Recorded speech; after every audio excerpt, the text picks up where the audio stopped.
Morning बच्चों, कैसे हैं आप। स्वागत है आपका आपकी केमिस्ट्री की क्लास में। हम पढ़ रहे हैं चैप्टर 9 उप सहसंयोजी यौगिक, जिसका बहुत सारे पार्ट अपन डिस्कस कर चुके हैं। उनका आईयूपीएसी नामकरण कैसे करते हैं, लिगेंड्स कितने प्रकार के होते हैं, संरचनात्मक समयावता डिस्कस कर चुके हैं हम। और त्रिविम समयावता में हम लास्ट वीडियो में ज्यामितीय समयावता के बारे में देख चुके थे। मैं उम्मीद करती हूँ कि आपको इतना कुछ जो मैंने पढ़ाया है वो ज़रूर समझ में आया होगा, मेरी मेहनत ज़रूर रंग लाई होगी। और हम आगे बढ़ते हैं त्रिविम समयावता का सेकंड पार्ट, यानी कि प्रकाशिक समावयवता। प्रकाशिक समावयवता स्टीरियोकेमिस्ट्री में हमने पढ़ा था। प्रकाशिक समावयवता का मतलब क्या होता है? वे यौगिक जो समतल ध्रुवित प्रकाश यानी कि पीपीएल, याद है ना आपको, पीपीएल यानी कि समतल ध्रुवित प्रकाश को घूर्णित कर दें, चाहे तो घड़ी की दिशा में और चाहे घड़ी की विपरीत दिशा में, यानी कि चाहे दाईं ओर चाहे बाईं ओर घूर्णित कर देते हैं, वे सभी यौगिक प्रकाशिक समावयवता प्रदर्शित करते हैं। ठीक है ना। और दूसरी बात, हमने जब स्टीरियोकेमिस्ट्री में पढ़ा था तो हमने देखा था कि स्टीरियोकेमिस्ट्री में प्रकाशिक समावयवता प्रदर्शित करने के लिए 3 शर्तें थी। 3 शर्तें कौन कौन सी थी? नंबर 1 कि उसमें कायरल समूह, कायरल परमाणु यानी कि असममित कार्बन होना चाहिए। दूसरी चीज थी कि अणु सममित नहीं होना चाहिए। और तीसरी चीज थी कि उनके दर्पण प्रतिबिंब आपस में अध्यारोपित नहीं होने चाहिए। ठीक है ना। अब यहाँ ये ऑर्गेनिक कंपाउंड्स नहीं है, ये कोऑर्डिनेट कंपाउंड्स हैं, संकुल यौगिक हैं। तो जो पहली शर्त है वो हटा देंगे हम। ठीक है ना। यानी कि यहाँ असममित कार्बन की आवश्यकता नहीं है, पर बाकी 2 शर्तें यहाँ रहेंगी कि अणु में सममिति नहीं होनी चाहिए और अणु के दर्पण प्रतिबिंब परस्पर अध्यारोपित नहीं होने चाहिए।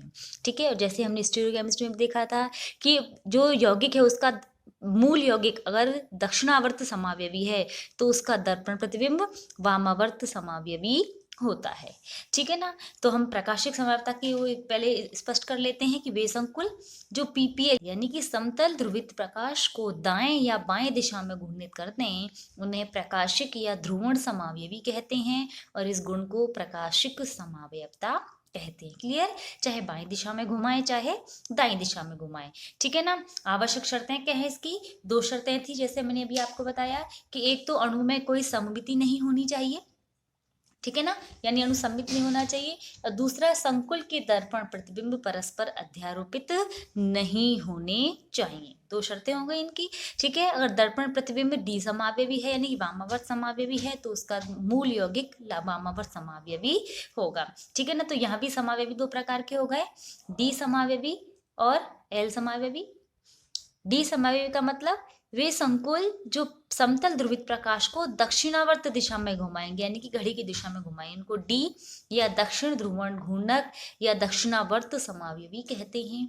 और जो समावयवी उसका दर्पण प्रतिबिंब कैसा होगा कि पीपीएल को बाईं दिशा में यानी कि घड़ी की विपरीत दिशा में घुमाएगा, तो उन्हें हम एल समावयवी या वाम ध्रुवण घूर्णक या वामावर्त समावयवी कहते हैं। ठीक है। ये तो कॉन्सेप्ट हुआ कि प्रकाशिक समयावता है क्या।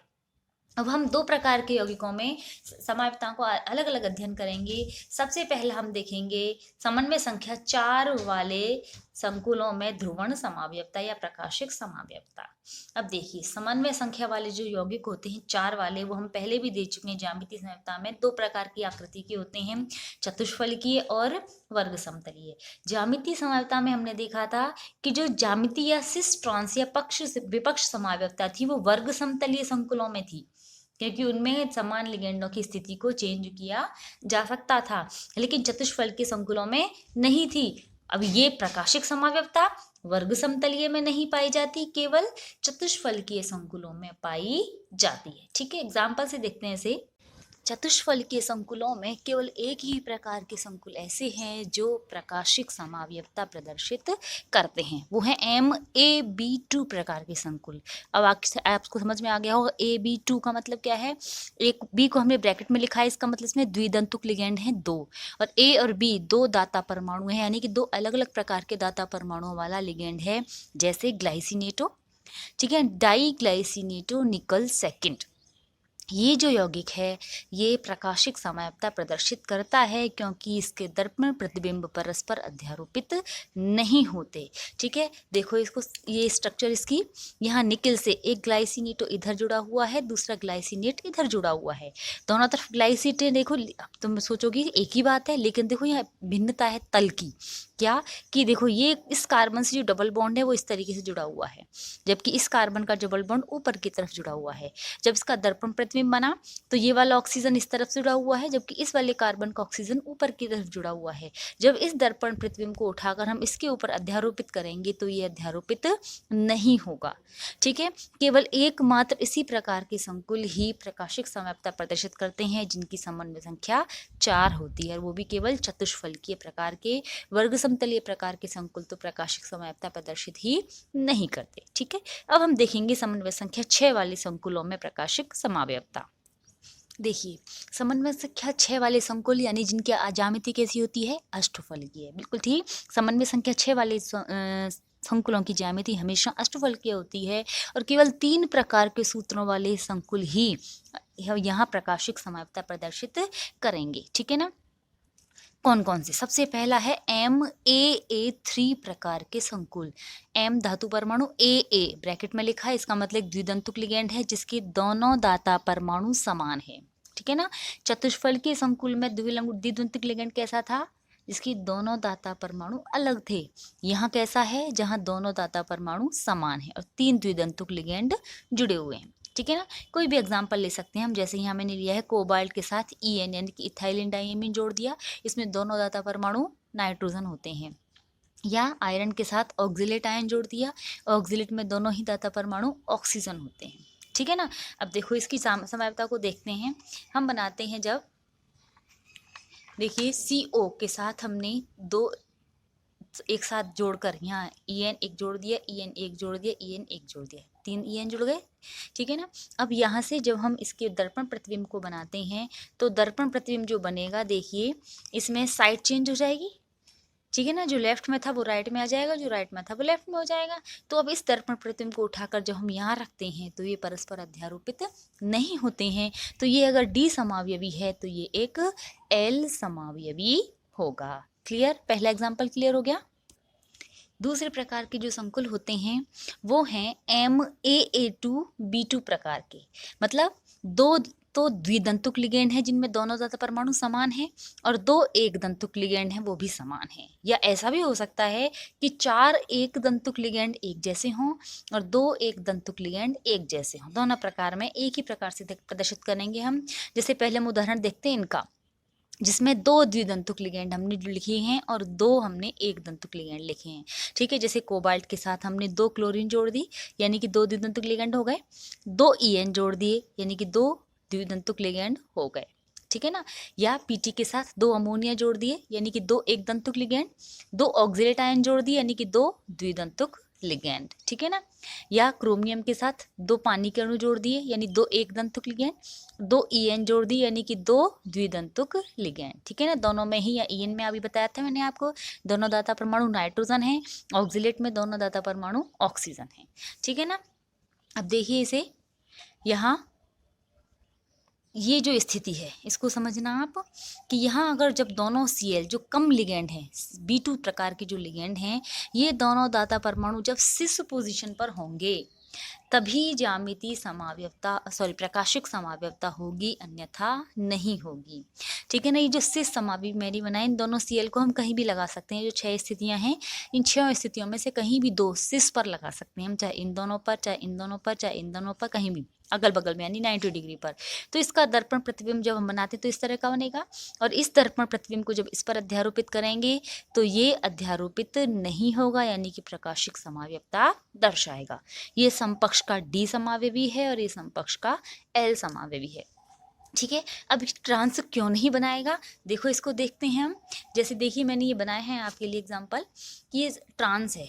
ट्रांस में देखिए दोनों क्लोरीन 180 डिग्री पर आ गए। जब दोनों क्लोरीन 180 डिग्री पर हैं तो ट्रांस समावयवी बन गया। इसका दर्पण प्रतिबिंब बनाते हैं, देखिए ये, क्या आपको कोई अंतर लग रहा है? दर्पण प्रतिबिंब जो ये था बिल्कुल वो ये है, और इसको हम इस पर अध्यारोपित करना चाहेंगे तो आसानी से अध्यारोपित हो जाएगा। ये अणु सममित भी है, इस अणु को हम बराबर 2 भागों में भी बांट सकते हैं। ठीक है, इसका मतलब ये जो संकुल होते हैं इनमें केवल सिस समावयवी ही प्रकाशिक रूप से सक्रिय होते हैं, ट्रांस समावयवी नहीं होते। अब देखिए, अब एग्जाम्पल देखते हैं A4B2 प्रकार का, यानी 4 लिगेंड एक दंतुक एक जैसे और 2 एक दंतुक लिगेंड एक जैसे। जैसे Fe के साथ 4 अमोनिया जोड़ दिए और 2 क्लोरीन जोड़ दिया, या Pt के साथ 4 CN जोड़ दिए और 2 H2O जोड़ दिए। ठीक है। अब जैसे ज्यामितीय समवायित्वता में हम पढ़ चुके हैं कि सिस या ट्रांसपोजिशन किसकी देखी जाती है, समान लिगेंड की, कम लिगेंडों की। जो ज़्यादा मात्रा में लिगेंड हैं वो तो हर समय सिस में भी रहेंगे और ट्रांस में भी रहेंगे, यानी कहीं ना कहीं उनके बीच में 90 डिग्री का कोण भी रहेगा और कहीं ना कहीं 180 डिग्री का कोण भी रहेगा। तो हमें कम के सापेक्ष देखना है। तो यहाँ देखिए पहले हम सिस समावेवी को बनाते हैं। सिस समावेवी में देखिए हमने दोनों क्लोरीन को आसपास जोड़ दिया है, कहीं भी जोड़ सकते थे हम, जैसे मैंने इस तरफ जोड़ दिया है, बाकी 4 अमोनिया है। अब इसका दर्पण प्रतिबिंब देखो इस तरह का बनेगा कि नहीं बनेगा बच्चों, देखो समझ में आ रहा है ना। इसका दर्पण प्रतिबिंब बनाएंगे तो दर्पण प्रतिबिंब क्या होता है, दायां हिस्सा बायां हो जाता है और बायां हिस्सा दायां हो जाता है, ऊपर और नीचे पर कोई प्रभाव नहीं पड़ता। तो ये दोनों अमोनिया के अणु तो उस तरफ चले गए और दोनों क्लोरीन के अणु इस तरफ आ गए।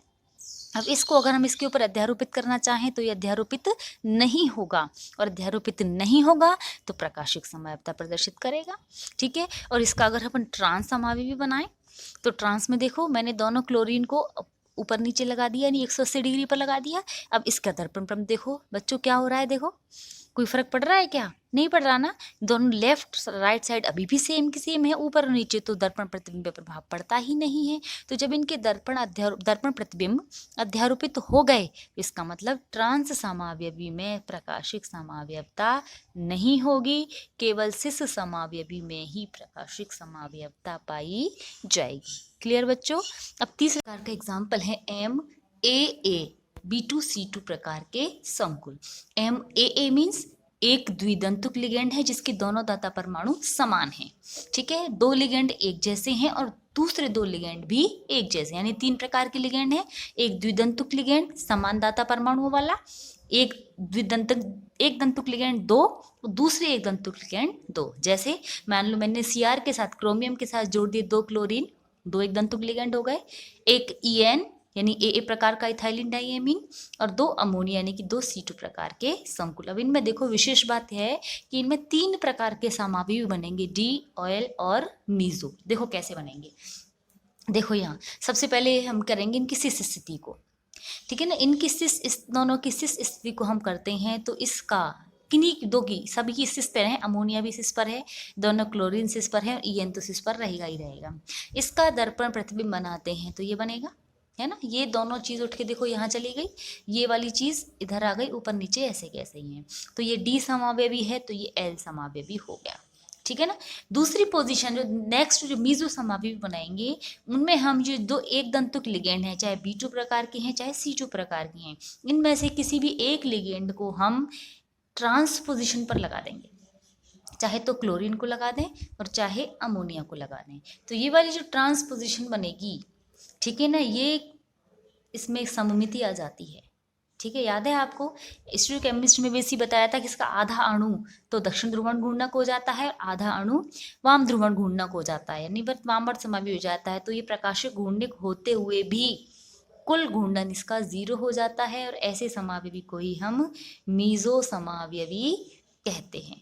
ठीक है ना। तो 3 प्रकार के समावयवी बनते हैं, G, L और मीजो। ठीक है। एक एग्जाम्पल और देखते हैं इसमें हम। ये देखिए कोबाल्ट के साथ एक ऑक्सिलेट जोड़ दिया, उसमें 2 ऑक्सीजन दाता परमाणु होते हैं, 2 अमोनिया जोड़ दिए और 2 NO2 नाइट्राइट समूह जोड़ दिए। ठीक है ना। अब देखिए यहाँ इसके साथ पहले हमने दोनों अमोनिया को सिस पर और दोनों NO2 को भी सिस पर रखा है, ऑक्सिलेट ऐसे जोड़ दिया। इसका दर्पण प्रतिबिंब बनाया, बिल्कुल ऊपर की तरह है, देखो बिल्कुल सेम ऊपर की तरह ही है। ठीक है। तो यहाँ देखिए बिल्कुल सेम उसी तरह से ये D बन गया और ये L बन गया। अब यहाँ ये जो 2 अमोनिया या 2 नाइट्रो हैं, इन दोनों में से किसी एक लिगेंड को आपस में ट्रांसफर डाल दो। जैसे अमोनिया को डाल दिया या NO2 को डाल देते, तो जैसे ही हमने इनको ट्रांसफर डाला इसमें एक सममिति का तल उत्पन्न हो गया, और सममिति का तल जैसे यहाँ उत्पन्न हुआ था ये वाला, ठीक है ना। तो सममिति का तल उत्पन्न होते ही ये मीजो समावयवी में परिवर्तित हो जाता है। क्लियर। तो इस तरीके से ये समावयवी हो गए। इस तरह हम देखते हैं कि कुल मिला के केवल 4 प्रकार के ही संकुल हैं जो प्रकाशिक समावयवता प्रदर्शित करते हैं। कौन कौन से? जिनकी समन्वय संख्या 4 है उनमें तो केवल एक ही प्रकार के संकुल जो चतुष्फलकीय थे जिनमें धातु परमाणु के साथ 2 द्विदंतुक लिगेंड जुड़े हों जो दोनों ही अलग अलग दाता परमाणुओं वाले हों, ठीक है ना। और अष्टफलकीय वाले 3 प्रकार के संकुल हैं जिनमें प्रकाशिक समव्यता पाई जाती है। पहले वे जिनमें धातु के साथ 3 द्विदंतुक लिगेंड जुड़े हों जिनमें दोनों ही दाता परमाणु समान हों। दूसरे वे जिनमें धातु परमाणु के साथ 2 द्विदंतुक लिगेंड समान दाता परमाणुओं वाले और 2 एक दंतुक लिगेंड हों, या एक धातु परमाणु के साथ 4 एक प्रकार के और 2 एक प्रकार के एक दंतुक लिगेंड जुड़े हुए हों। और अगले अष्टफलकीय में तीसरे वे प्रकार के जिनमें एक द्विदंतुक लिगेंड समान दाता परमाणु वाला और 4 एक दंतुक लिगेंड जो हैं वो 2 एक प्रकार के हैं और 2 एक प्रकार के हैं। इस प्रकार से हो गई है आपकी प्रकाशिक समव्यवता कंप्लीट, ठीक है ना बच्चों। अब हम इस जो त्रिविम समव्यवता हमने पढ़ी है इनके कुछ इंपॉर्टेंट क्वेश्चंस को देखेंगे। 5-6 क्वेश्चन हैं जो बहुत इंपॉर्टेंट हैं, ठीक है। देखिए, सबसे पहले निम्न यौगिकों में कौन सी समव्यवता पाई जाएगी। अपन को पहचानना है कि किस प्रकार की समव्यवता हो सकती है, चाहे वो संरचनात्मक हो, चाहे वो ज्यामितीय हो, चाहे वो प्रकाशक हो, किसी भी प्रकार की हो, ठीक है ना। सबसे पहला कोबाल्ट के साथ कार्बन मोनोऑक्साइड 5 हैं लिगेंड के रूप में, MnSCN, और Mn के साथ 5 कार्बन मोनोऑक्साइड ऐसे के ऐसे ही है, हो गया एक NCS। देखो यहाँ क्या डिफरेंस आ रहा है, ये तो सब सेम है, SCN और NCS, केवल एक लिगेंड बदल रहा है। इसका मतलब कौन सा लिगेंड है, बिल्कुल ठीक, उभयदंतुक लिगेंड है। और जिनमें उभयदंतुक लिगेंड पाए जाते हैं वो कौन सी समव्यवता प्रदर्शित करते हैं, बंधन समव्यवता, बिल्कुल ठीक, ठीक है ना। दूसरा देखो, दूसरे में हमें 2 एंटिटी दिखाई दे रही हैं, एक कोबाल्ट की एंटिटी है और एक क्रोमियम की एंटिटी है। यहाँ भी क्रोमियम की एंटिटी और कोबाल्ट की एंटिटी, यहाँ कोबाल्ट के साथ EN जुड़े हैं और क्रोमियम के साथ CN जुड़े हैं। यहाँ उल्टा हो गया, क्रोमियम के साथ EN और कोबाल्ट के साथ CN। जिन लिगेंडों में दोनों दो एंटिटी पाई जाती है वो कौन सी समव्यवता प्रदर्शित करते हैं, बिल्कुल ठीक, समन्वय समव्यवता यानी कि उपसहसंयोजन समव्यवता, ठीक है ना। इस तरह से आपको पहचानना। इसमें देखो यहाँ बाहर सल्फेट आयन है एक लिगेंड के साथ और यहीं नाइट्रेट आयन आ गया, आयनन मंडल में भिन्नता आ गई। जहाँ आयनन मंडल में भिन्नता आ जाती है वहाँ कौन सी समव्यवता आ जाती है बच्चों, बिल्कुल ठीक, आयनन समव्यवता। जिस चीज में भिन्नता आ जाएगी उसी प्रकार की समव्यवता उत्पन्न हो जाएगी। नेक्स्ट देखते हैं, यहाँ COClPy2H2O का होल थ्राइस Cl2 तथा COPy2Cl2H2 का whole twice ClH2O dot H2O, hydrate आ गया, जलकाणु आ गया अनबंधन के साथ और लिगेंड में भी है। ऐसे ही संकुल जिनमें जल के अणु आयनन मंडल के साथ और लिगेंड के रूप में भी होंगे वो कौन सी समव्यवता प्रदर्शित करते हैं, बिल्कुल ठीक, हाइड्रेट समव्यवता। यहाँ देखते हैं PtBr2NH3 तथा PtCl2NH3 यहाँ आयनन मंडल में भिन्नता आ गई, यहाँ क्लोराइड आयन है और यहाँ पर ब्रोमाइड आयन है, तो ये प्रदर्शित करेगा आयनन समव्यवता। क्लियर बच्चों, ठीक है। अब देखो MABCDEF प्रकार के संकुल कितने ज्यामितीय समावयवी बनाते हैं, संख्या बताइए। बताया था मैंने आपको 15 प्रकार के। इससे ऊपर एक क्वेश्चन रह गया, MABCD प्रकार के संकुल कितने ज्यामितीय समावयवी बनाते हैं, जिनकी समन्वय संख्या 4 थी, बताया था 3 प्रकार के। इनमें से कौन सा प्रकाशिक समव्यवता दर्शाएगा। देखिए यहाँ देखते हैं CN6, 6 CN समूह जुड़े हुए हैं। जब 6 CN समूह जुड़े होंगे, ये एग्जाम्पल हो गया MA6 प्रकार का, और इस प्रकार के संकुल प्रकाशिक समव्यवता नहीं दर्शाते, ठीक है ना। यहाँ देखें, ये हो गया MA4 प्रकार का, ये भी प्रकाशिक समव्यवता नहीं दर्शाते। ये हो गया MAA2B2 प्रकार का, ये दर्शाएगा, इसका सिस समावयवी दर्शाएगा, ट्रांस समावयवी नहीं दर्शाएगा। ये भी MA4 प्रकार का है, इसका मतलब इसमें भी प्रकाशिक समव्यवता प्रदर्शित नहीं होगी, ठीक है ना। अगला एग्जाम्पल, निम्न के कितने ज्यामितीय समावयवी संभव हैं, CrC2O4 3-3, यानी ये संकुल हो गया MAA3 प्रकार का, और ज्यामितीय समव्यवता में हमने इस प्रकार का कोई उदाहरण नहीं पढ़ा था, इसका मतलब इसमें ज्यामितीय समव्यवता नहीं पाई जाएगी, ठीक है ना। यहाँ CONH3Cl3 यानी ये प्रकार हो गया MA3B3, और ऐसे 2 समावयवी बनते हैं, ठीक है ना, जिनको हम कहते हैं फेस और मर, है, 2 प्रकार के समय भी बन जाएंगे। और यहाँ प्रकाशिक समाप्ति बतानी है आपको। MAA 3 प्रकार का हो गया, सबसे पहला दो उदाहरण पढ़ा था हमने, ठीक है। इनके डायग्राम बना सकते हैं हम, ये है MAA 3 प्रकार के संकुल, ठीक है ना। दूसरा उदाहरण कौन सा है, पहचाने। दूसरा उदाहरण है PTCl2EN2, यानी ये उदाहरण हो गया MAA2B2 प्रकार का, ठीक है ना। और ये उदाहरण क्या है, ये है MA2AA और B2, या हम इसको C2 भी कह सकते हैं, ठीक है। यानी एक द्विदंतुक लिगेंड है, 2 द्विदंतुक लिगेंड है और 2 दूसरी द्विदंतुक लिगेंड है, ठीक है। इस तरीके से ये आपकी समाव्यवता का टॉपिक कंप्लीट हो गया। Thank you.